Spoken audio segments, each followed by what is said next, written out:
အခန်း18နောက်၄လအကြာ2008ခုနှစ်နိုဝင်ဘာ4ရက်နေ့တွင်ဗာရက်အတွက်ကျမမဲပေးခဲ့သည်ကျမတို့နှစ်ယောက်နနက်စောစောထကဗျူလာရှူးစမစ်မူလာတန်းကျောင်းကလေး၏အားကစားယုံအတွင်းရှိမဲယုံသို့သွားရောက်ကမဲထည့်ကြသည်ထိုမဲယုံမှာကျမတို့ချီကာဂိုအိမ်နှင့်ဘလောက်စ်အနှဲငယ်သာဝေးပါသည်ကျမတို့နှင့်အတူမလီယာနှင့်ဆာရှာတို့ကိုလည်းခေါ်သွားကြပါသည်နှစ်ယောက်စလုံးမှာကျောင်းတက်ရန်ဝတ်စုံများလည်းအစင်သစ်ဝတ်ဆင်ထားကြပြီးဖြစ်၏ရွေးကောက်ပွဲနေ့တွင်ကျောင်းမပိတ်ဘဲဖွင့်ခြင်းကိုကျမသဘောကျပါသည်ကျောင်းဆိုသည်မှာပုံမှန်ဖွင့်မြဲသာဖွင့်ရပါမည်ကျောင်းသူကျောင်းသားကလေးများမှာကျောင်းတက်နေရခြင်းအတွက်စိတ်သက်သာရာရစေမည်ဖြစ်သည်မဲထည့်ရန်ကျမတို့လျှောက်သွားနေချိန်တွင်ဓာတ်ပုံသတင်းတောက်များ TV ကင်မရာများကအားကစားရုံမှတဆင့်အစင်သစ်ဆောင်ဆိုင်နေသည်ကိုတွေ့ရ၏မဲလာထဲကြသူတချို့နှင့်လည်းစကားပြောပြခဲ့ကြသည်နေ့လည်စာအဖြစ်စားသုံးနိုင်ရန်ဝေငှပေးသောထမင်းဘူးလက်ဆောင်ရသဖြင့်ကျမပျော်ရွှင်ခြင်းနဲ့မိသည်ထိုနေ့ကမြည်သို့ခံစားနေရသည်ကိုပြောပြလိုပါသည်နေတာရှင်လွန်းသည်ဟုထင်မိသည်အဖြေကိုမသိရသေးပေဗာရက်အတွက်မူနေ့စဉ်နေ့တိုင်းစိတ်ဖိစီးမှုများနေခြင်းကြောင့်ထိုနေ့မှလည်းတန်မှန်နေ့များတစ်ပွဲခက်အေးအေးပင်ရှိသည်သူကမဲယုံတာဝန်ကျသူများအားကျေးဇူးတင်စကားဆိုပြီးနောက်သူ့အတွက်မဲပြားထုတ်ယူကတွေးသမျှမဲဆန္ဒရှင်များကိုလက်ဆွဲနှုတ်ဆက်ခဲ့သည်ခက်အေးအေးပင်သူဤသို့နေနိုင်ခြင်းမှာအဓိပ္ပာယ်ရှိသည်ဟုကျမမြင်သည်ကြုံလာရတော့မည်အဖြစ်အပျက်အခြေအနေအလုံးမှာသူဘာမှမတတ်နိုင်တော့ချေကျမတို့နှစ်ယောက်မဲထဲကြချိန်တွင်သမီးတို့ကနီးနီးကပ်ကပ်နေကြကလှုပ်သမျှကိုကြည်နေကြသည်ကျမဗာရက်အားမဲပေးခဲ့သည်မှာအကြိမ်ကြိမ်ရှိခဲ့ပြီးပြီပါတီ၏အခြေခံရွေးကောက်ပွဲများပြည်내ရွေးကောက်ပွဲများအစရှိသည်တို့တွင်မဲပေးခဲ့ဘူးသဖြင့်ယခုအထွေထွေရွေးကောက်ပွဲမှာမထူးကြတော့ပေမဲပေးခြင်းဆိုသည်မှာကျမတို့အတွက်အကျင့်တစ်ခုကဲ့သို့ပင်ဖြစ်နေသည်အခွင့်သာတိုင်းမိမိနှစ်သက်ရာကိုမဲပေးရွေးချယ်ရခြင်းသည်ကောင်းသောပြုမှုတစ်ခုပင်ဖြစ်သည်ကျမငယ်စဉ်ကတည်းကမိဘများကသူတို့မဲပေးလျင်ကျမအားခေါ်ဆောင်သွားလေရှိသည်ထို့ကြောင့်ကျမကလည်းမလီယာနှင့်ဆာရှာတို့ကိုခေါ်ဆောင်လာခဲ့ခြင်းဖြစ်၏သူတို့ကိုမဲဆန္ဒပေးခြင်း၏အရေးပါပုံကိုသိစေခြင်းသည်ကျမခင်မွန်းသည်လည်းနိုင်ငံရေးသမားတဦးဖြစ်လာခြင်းကြောင့်သူ့လုပ်ငန်းကိုလည်းကျမမျက်ဝါးထင်ထင်တွေ့မြင်လာရသည်ဆန္ဒမဲတမဲသည်အပြောင်းလဲများစွာကိုဖြစ်ပေါ်စေနိုင်သည်သာမကစနစ်တစ်ခုနှင့်တစ်ခုပါပြောင်းလဲသွားစေသည်ကိုသဘောပေါက်ခဲ့ရသည်မဲမပေးဘဲအိမ်တွင်းအောင်းနေကြပါကမိမိတို့ရင်သွေးများကျောင်းတွင်သင်ကြားနေရသည့်ပညာရေးစနစ်ကျန်းမာရေးစောင့်ရှောက်မှုတို့ပါထိခိုက်လာနိုင်ကြောင်းသတိသင့်ပါသည်သို့မဟုတ်ပြင်ပသို့စစ်စင်ရေးအတွက်ကျမတို့တပ်သားများဆေးလွတ်သင့်မသင့်ဆိုသည်ကိုလည်းဆုံးဖြတ်ပေးနိုင်မည်ဖြစ်သည်မဲပေးခြင်းသည်ရိုးရှင်းသလောက်အကျိုးသက်ရောက်မှုလည်းရှိစေပါသည်ထိုနေ့ကကျမသည်ခင်မွန်းတဲ့အမည်ပုံနှိပ်ထားသောရှေမျိုးမျိုးစာရွက်ကလေးကိုစက္ကန့်အနည်းငယ်စိုက်ကြည့်ကအမေရိကန်ပြည်ထောင်စု၏သမ္မတအဖြစ်ဆန္ဒပြုခဲ့ပါသည်21လများစီယုံရေးဆင်းခဲ့ကြပြီးတိုက်ခိုက်ဝေဖန်မှုများခံခဲ့ရသည်မောပန်းနွမ်းနယ်ခဲ့ကြသည်ကူတော့နောက်ဆုံးအခြေအနေသို့ရောက်ရှိလာပြီဖြစ်သည်နောက်ဆုံးလှုပ်ဆောင်ရမည့်အလုပ်ကိုလည်းကျမလှုပ်ဆောင်ပေးခဲ့ပါပြီဗာရက်ကကျမကိုလှည့်ကြည့်လိုက်ပြီးပြုံးလိုက်သည်ယခုထက်ထိစိတ်ပိုင်းဖြတ်၍မရသေးဘူးလားနောက်ထပ်အချိန်ယူဖို့လိုသေးလားဟုမေးလာ၏ရွေးကောက်ပွဲနေ့တွင်ပူပင်သောကများရမည်နေ့မဟုတ်ပဲပျော်စရာကောင်းသည့်အသေးစားခရီးထွက်ခြင်းဟုခံစားလိုက်ပါသည်ရှေ့တွင်ကြုံရမည့်ကိစ္စကိုနှစ်ဖူးတွေတူတွေရင်ဆိုင်ပစ်လိုက်ခြင်းသည်စီယုံရေးကာလကအချိန်ကုန်မြန်ခဲ့သမျှယခုတွင်အချိန်ကုန်နိုင်ခဲ့လာ၏အိမ်သို့ရောက်လာချိန်တွင်မိတ်ဆွေများအားအိတ်ခံကြွေးမွေးခြင်းစကားပြောခြင်းတို့ဖြင့်အချိန်ဖြုံးနေရသည်ထိုနေ့နနက်ပိုင်းကဗာရက်သည်ခရစ်အပါဝင်မိတ်ဆွေတချို့နှင့်အနီးနားမှအားကစားလေ့ကျင့်ရေးစခန်းတစ်ခုသွားကဘတ်စကတ်ဘောကစားနေခဲ့သည်ထိုအကျင့်မှာရွေးကောက်ပွဲနေ့ရောက်တိုင်းသူလှုပ်လေလှုပ်ထားရှိသောထုံးစံတစ်ခုပင်ဖြစ်တော်သည်ဗာရက်ကသူစိတ်လှုပ်ရှားနေမှုကိုတည်ငြိမ်စေရန်ဘတ်စကတ်ဘောကစားခြင်းပင်ဖြစ်သည်ခရစ်နှင့်ဗာရက်တို့အိမ်မထွက်ခံနေတွင်ကျမကဟဲ့သူ့နှာခေါင်းကျိုးသွားအောင်တော့ဘသူမှမလုပ်နဲ့နော်သူကမကြခင်မှာရုပ်မြင်သံကြားအစီအစဉ်တွေကလာပြီးသတင်းယူကြတော့မှဟူသတိပေးလိုက်သည်အေးပါဟာငါအဆအဆတာဝန်ယူပါတယ်ဟုခရစ်ကတာဝန်ယူသွားသည်မောင်နှမချင်းဖြစ်၍သာသူဤသို့တာဝန်ယူခြင်းဖြစ်ပေလိမ့်မည်ထို့နောက်သူတို့နှစ်ယောက်ကစားရန်ထွက်ခွာသွားကြတော့သည် မဲဆန္ဒအစစ်မှန်တိုင်းသာဆိုရင်ဗာရက်အောင်ပွဲခံမည်မှာအမှန်ပင်ဖြစ်သည်သို့သောဗာရက်ကမူထိုညတွင်ပြောကြားရမည့်အစီအစဉ်အတွက်မိန့်ခွန်းနှစ်ခုပြင်ဆင်ထား၏တစ်ခုကအောင်မြင်လင်ပြောရန်နှင့်နောက်တစ်ခုကမဲရှုံးနေသွားလင်ပြောမည့်မိန့်ခွန်းဖြစ်သည်ခုတော့ကျမတို့ကနိုင်ငံရေးသဘောတရားကိုကျင့်ညက်စာပြုလာပြီဖြစ်သည်မဲဆန္ဒခံယူထားခြင်း၌ကံတေကံမတွက်ဆမရနိုင်ပြီထွက်လာသည့်အဖြေကိုလက်ခံရမည်ဖြစ်သည်ထိုအဖြစ်အပျက်မျိုးကိုနိုင်ငံရေးလောကတွင် Bradley Effect ဟုခေါ်ကြသည်ထိုသို့ခေါ်ရခြင်းမှာ American African လူမျိုးတဦးဖြစ်သည့် Twin Bradley ကိုအကြောင်းပြု၍ပေါ်ပေါက်လာသောဝေါဟာရဖြစ်၏တွင်သည်1980ခုနှစ်များအတွင်းကကယ်လီဖိုးနီးယားပြည်နယ်အုပ်ချုပ်ရေးနေရာတွင်ဝင်ရောက်ရှင်ပြိုင်ခဲ့၏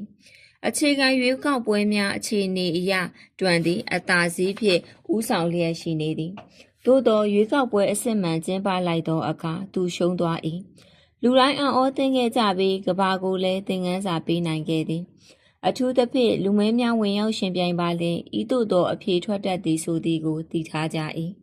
ရွေးကောက်ပွဲဝင်ရောက်ရှင်ပြိုင်သူအားနည်းသည့်ဘက်ကိုမဲဆန္ဒရှင်တို့ကအားပေးတယောင်ယောင်ရှိတော်လဲ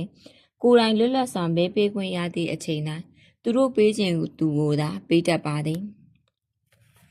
စီယုံရေးကာလတစ်လျှောက်လုံးကျမလည်းကိုမေးကြည့်မိသည်အမေရိကန်ပြည်သူလူထုသည်လူမဲတစ်ယောက်ကိုသူတို့သမ္မတအဖြစ်လက်ခံနိုင်ကြပါပြီလားတိုင်းပြည်ကလူမျိုးရေးကွဲပြားခြားနားမှုကိုလက်ခံနိုင်သည့်အခြေအနေသို့ရောက်ပါပြီလားမကြခင်ကျမတို့အဖြေကိုသိရပါတော့မည်ခြုံငုံပြောရလျင်တနိုင်ငံလုံးတိုင်းတာဖြင့်ကျင်းပသောရွေးကောက်ပွဲကြီးသည်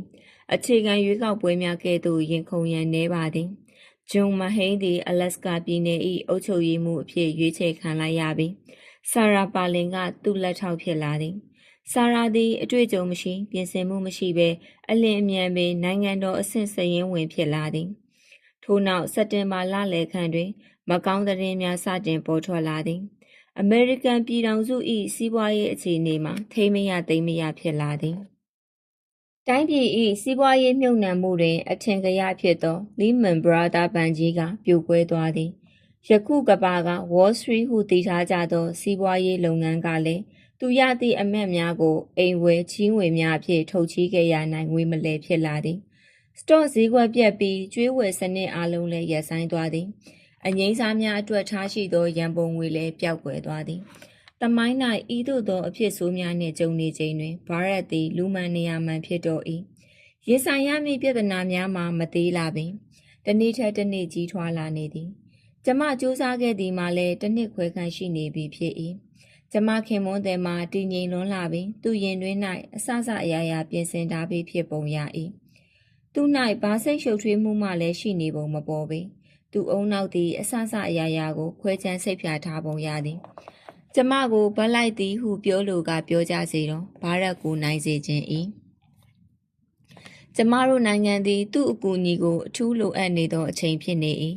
ယခုအချိန်သည်အသားအရောင်ကွဲပြားခြားနားခြင်းကိုထည့်သွင်းစဉ်းစားရန်မလိုသောအခြေအနေသို့ရောက်ရှိနေသည်အကယ်၍သူ့ကိုအသားရောင်ခွဲခြားမှုကြောင့်မရွေးချယ်ကြပါကတနိုင်ငံလုံးမိုက်မဲရကြပေတော့မည်တကယ်တော့သူရင်ဆိုင်ရမည်ကခက်ခဲများစွာသာဖြစ်သည်ညနေခင်းသို့ချင်းနှင်းဝင်ရောက်လာပြီဖြစ်သည်ကျမရင်တွေတုန်လွန်းသဖြင့်လက်ချောင်းကလေးများပင်ထုံလာသည်အစားလည်းမစားနိုင်ပေအင်တာနက်မှတဆင့်အမေနှင့်စကားပြောလင်တော့၎င်းအခြားမိတ်ဆွေတဦးဦးနှင့်စကားပြောနေလင်တော့၎င်းစိတ်ကလွတ်ထွက်သွားတတ်သည်တခါတရံ၌အိမ်ပေါ်သို့တက်သွားကကိုယ်စိတ်ကိုထိန်ရ၏ဗာရက်သည်လည်းထိုကဲ့သို့ပင်အပေါ်တက်တက်ကသူ့စိတ်ကိုဖြေလျှော့တတ်ကြောင်းသတိထားမိသည်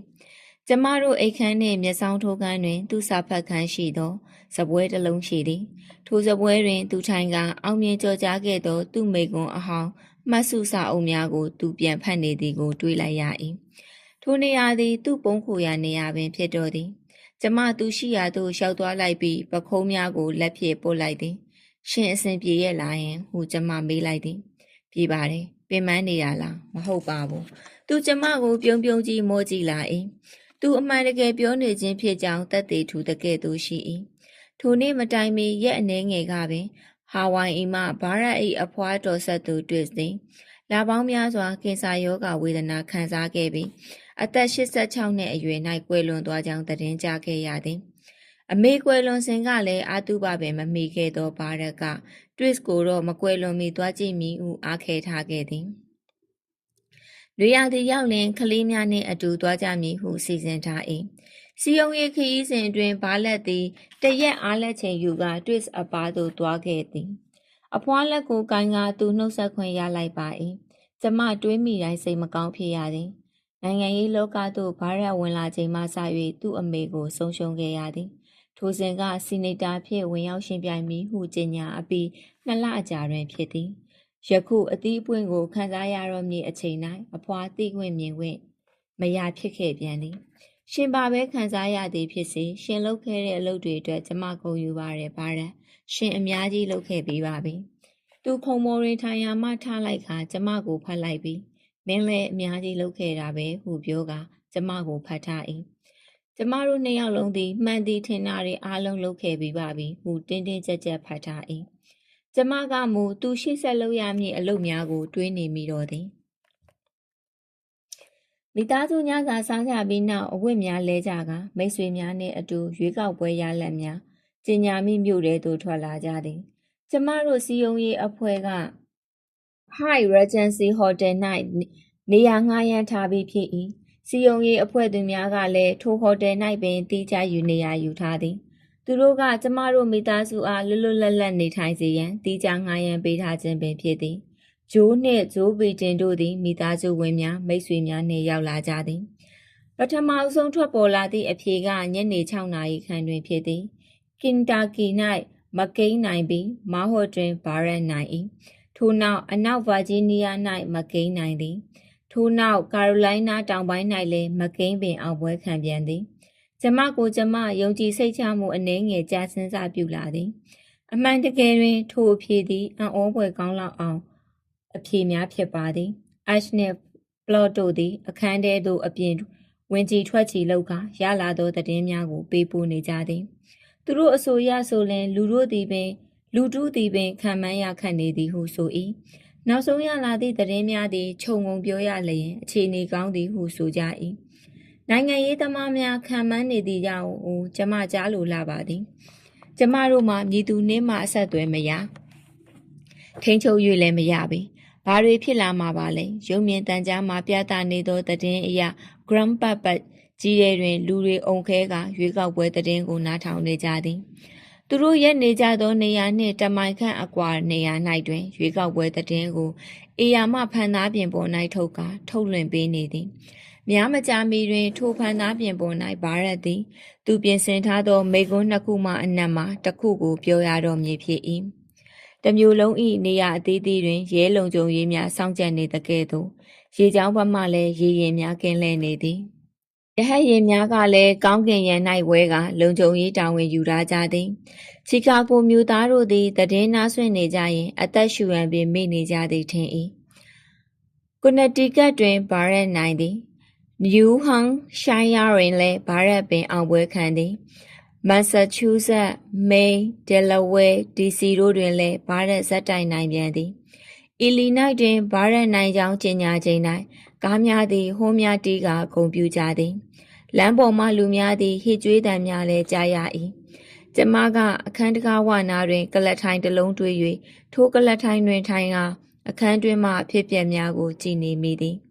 တခန်းလုံးငြိမ်သက်နေကြစဉ်နိုင်ငံရေးသမားတချို့၏စိတ်လှုပ်ရှားမှုများစွာဝေဖန်နေမှုများဟောကိန်းထုတ်နေမှုများမြင်ကွင်းများကိုတွေ့မြင်နေရသည်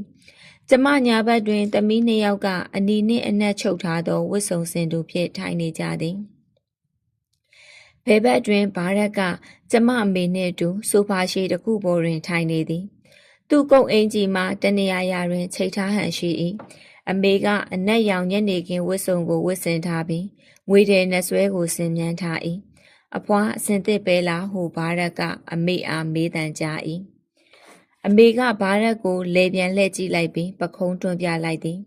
သူတို့2 ယောက်စလုံးပြုံးနေကြ၏နောင်တွင်အမေကကျမအားပြန်ပြောပြသည်မှာထိုအချိန်ကသူသည်စကားသံမထွက်နိုင်လောက်အောင်ပင်စိတ်လှုပ်ရှားနေခဲ့သည်ဟုဆိုသည်အမေရိကန်ပြည်ထောင်စုသည်ဘာရက်အားမိမိကိုမိမိအာမခံရဲသူပါဝါရှိသူတစ်ယောက်အဖြစ်လက်ခံလိုက်ကြပြီဖြစ်သည် သို့သောကျမအမေကမူရှေ့ဆက်ရင်ဆိုင်ရမည့်တာဝန်များကိုတဦးတည်းခေါင်းခံရတော့မည်ကိုစိတ်မအေးဟုဆို၏လွတ်လပ်သောကဘာအတွက်ရွေးချယ်လိုက်ကြသူတွင်အဖေရောအမေပါမရှိတော့သည်ကိုသိကြမည်မဟုတ်ပေနောက်တစ်ချိန်ဘားရက်နှင့်အမေကိုလှမ်းကြည့်လိုက်ရာသူတို့နှစ်ယောက်လက်ချင်းကင်ထားကြသည်ကိုတွေ့လိုက်ရ၏အချိန်မှာည10 နာရီအတိဖြစ်သည်ထိုအချိန်တွင်သတင်းကွန်ရက်အသီးသီးတို့ကပြုံးနေသောကျမခင်မွန်း၏ပုံနှင့်ဘားရက်ဟူစိန်အိုဘားမားသည်အမေရိကန်ပြည်ထောင်စု၏44ယောက်မြောက်သမ္မတဖြစ်ကြောင်းဖော်ပြတော်သည်ကျမတို့အားလုံးခြေပြားလက်ပြားခြေပြားများထောက်ခါအော်ဟစ်လိုက်ကြ၏စီယုံရေးအဖွဲ့ဝင်များလည်းကျမတို့အခန်းသို့ပြေးဝင်လာကြသည်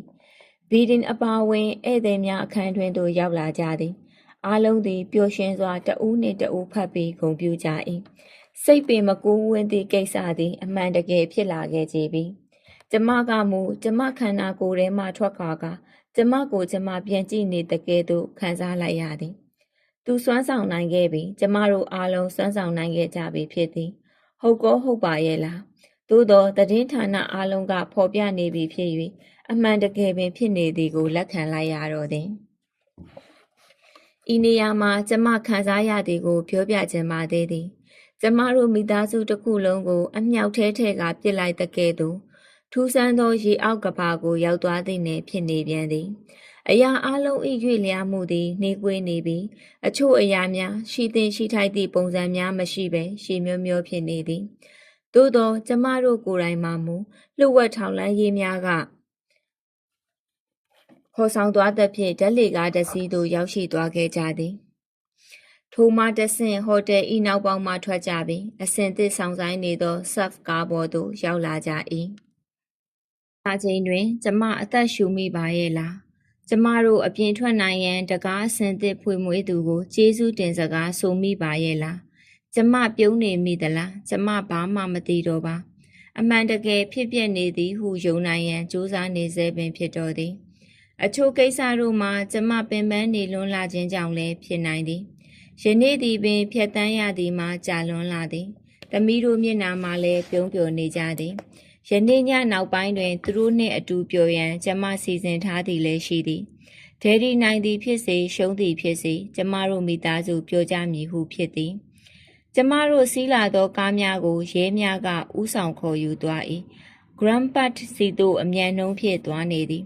ကျမဘဝတွင်ဤလမ်းမကြီးကိုအချိန်တရာမကဖြတ်ခဲ့ဘူးပြီဖြစ်သည်ဘတ်စကားဖြင့်ဝစ်နီယမ်မှပြန်ခရီး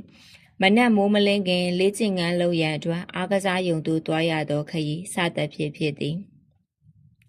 ဒီမျိုးသည်ကျမမျိုးမိသည့်နေရာကမှကျမနှင့်စိမ့်သည်မရှိပါ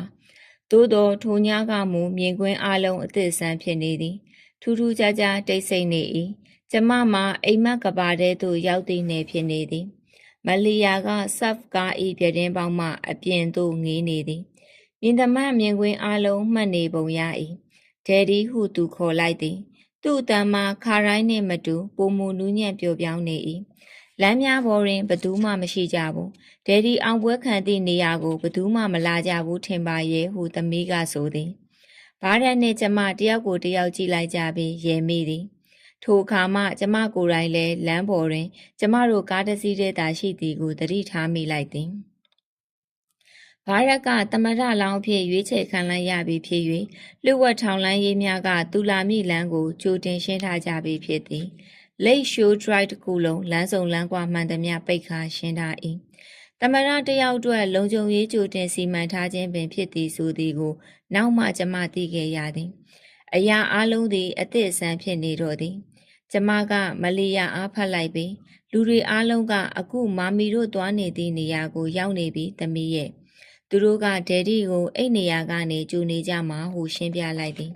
အမှန်တကယ်ပင်ဖြစ်သည်ပရိသတ်ပေါင်း2 သိန်းခန့်တို့သည်ကျမတို့အလာကိုကြိုဆိုနေကြသည်ကျမတို့ကားပေါ်မှဆင်းလိုက်ကြသည်နှင့်တောင်းတောင်းဖြဖြကြိုဆိုတန်ကိုကြားလိုက်ရပြီကားကဥယျာဉ်ကြီးရှေ့တွင်ကြိုတင်ဆောက်လုပ်ထားသောတဲဖြူဖြူကလေးရှိ၌ရပ်လိုက်၏ထိုရှိတွင်စင်မြင့်ရှိသည်မိသားစုဝင်များမိတ်ဆွေများလာနှုတ်ဆက်ကြသည်သို့သောလှုပ်ဝက်ထောက်လန်းရေးတို့၏စည်းကမ်းအရာသူတို့အားလုံးကြိုတားထားသည့်နောက်တွင်နေကြရသည် ဘာရက်ကကျမအားဖတ်လိုက်သည်သူပုံစံကြည့်ရသည်မှာဤအနည်းတွင်ကျမရှိနေရာကိုတေချာစေရန်ဖတ်လိုက်ပုံရသည်မိနစ်နည်းငယ်ကြာတွင်စင်ပေါ်သို့တက်လိုက်ကြသည်ကျမကမလီယာ၏လက်ကိုဆွဲထားပြီးဘာရက်ကဆာရှာ၏လက်ကိုဆွဲထားသည်စင်ပေါ်သို့ရောက်သွားသည်နှင့်မမြင်ဘူးသည်များကိုတွေ့ရတော့သည်စင်မြင့်ကိုအသားခတ်ထူထူကြည်မတိုးနိုင်သောမှန်ဖြစ်ကာထားသည်အပြင်တွင်ပင်လယ်တမျှကျဲပြောသောလူအုပ်ကြီးရှိနေ၏အတော်များများ၏လက်ထဲတွင်အမေရိကန်နိုင်ငံ၏အလံငယ်များကင်ဆောင်ကာဝှေ့ရမ်းနေကြသည်ကျမအုံနောက်ကလိုက်မမီတော့ပေကြီးကျယ်ခမ်းနားလွန်းလှပါတကားထိုညကဘာရက်ပြောသောမိကွန်းကိုအနှဲငယ်မှတ်မိပါတော့သည်သူစကားပြောနေသည်ကိုကျမနှင့်သမီးတို့ကစင်မြင့်၏တောင်ပန်နေရာများမှကြည့်နေခဲ့ကြသည်မှန်များဖြင့်ကာယံထားသည့်နောက်တွင်ကျမတို့မျိုးသားများနှင့်16 9 တန်းကျော်သောပြည်သူတို့ရွေးချယ်လိုက်သောသမရမိကွန်းပြောကြားနေပြီကျမရင်ထဲတွင်ကျဉ်နှံ့နေသည်ချီကာဂိုရေကန်ကြီး၏နဘေးနိုဝင်ဘာလ၏ညချမ်းသို့ရောက်နေတော့လဲနှွေးထွေးနေ၏လာပေါင်းများစွာစီယုံရေးစင်းကာလကအော်ဟစ်ဆူညံခဲ့သောပြောကျင်ရာပြောဆိုခြင်းရာဆိုကနေခဲ့ကြသောပရိသတ်နှင့်ယခုညတွေ့ရသောပရိသတ်တို့မှာကွာခြားလာပါသည်ယခုပရိသတ်မှာများပြားလာတော့လဲတိတ်ဆိတ်ငြိမ်သက်နေကြသည်အပေါ်စီးမှကြည့်နေရတကဲ့သို့တယောက်ချင်းစီ၏မျက်နှာများကိုပင်တဲတဲကွဲကွဲမြင်ရပါသည်မျက်လုံးတော်တော်များများမှာမျက်ရည်စာများရှိနေကြသည်တိတ်ဆိတ်ငြိမ်သက်နေကြသည်ဆိုသည်မှာကျမစိတ်ကူးယဉ်ခြင်းလည်းဖြစ်ကောင်းဖြစ်နိုင်ပါသည်ညနေနေ၍လည်းဖြစ်နိုင်ပါသည်အစီအစဉ်များပြီးချိန်တွင်တကောင်သို့ရောက်ခဲ့ပြီဖြစ်သည်အားလုံးစောင့်မျှော်နေကြသည်ကျမတို့အချိန်တော်တော်ကြာကြာကတည်းကစောင့်ခဲ့သောကာလသို့ရောက်ခဲ့ပြီ